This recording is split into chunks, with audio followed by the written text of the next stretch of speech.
بسم اللہ الرحمن الرحیم وعن عائشة قالت رضی اللہ تعالی عنہا قال رسول اللہ صلی اللہ علیہ وسلم لا تسبوا امواتا فإنهم قد افضوا الى ما قدم اخرجہ البخاری۔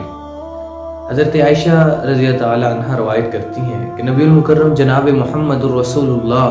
صلی اللہ علیہ وسلم نے فرمایا کہ تم اپنے مردوں کو گالی نہ دو،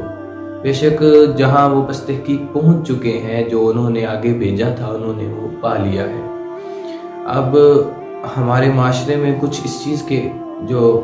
عناصر ہیں وہ پائے جاتے ہیں کہ اگر تو دوسرے فرقے کا بندہ ہے یا کوئی جس کو ہم پسند نہیں کرتے تو جو وہ فوت ہو جاتا ہے تو اس نے ظاہر اپنی زندگی میں بہت سے گناہ غلطیاں کی ہوں گی جیسے ہم کرتے ہیں، پھر ان کو کھول کھول کے بیان کرنا، ان کی غلطیوں کو لوگوں کے بیان کرتے ہوئے پھر اس کو برا بھلا کہنا، تو آپ صلی اللہ علیہ وسلم نے اس چیز سے منع کیا ہے۔ اب وہ مر چکا ہے، اس کا تعلق اللہ تعالیٰ سے ہے، اس کا معاملہ اللہ تعالیٰ سے ہے۔ آپ صلی اللہ علیہ وسلم نے خود بخاری کی حدیث ہے، آپ نے فرما دیا کہ اس نے وہ پا لیا جو اس نے آگے بھیجا تھا، تم اس کو گالی نہ دو۔ تو اللہ تعالیٰ ہمیں اپنی اصلاح کرنے کی توفیق عطا فرمائے۔ وآخر دعوانا الحمدللہ۔ میرے مولا تیری رحمت سے نکلا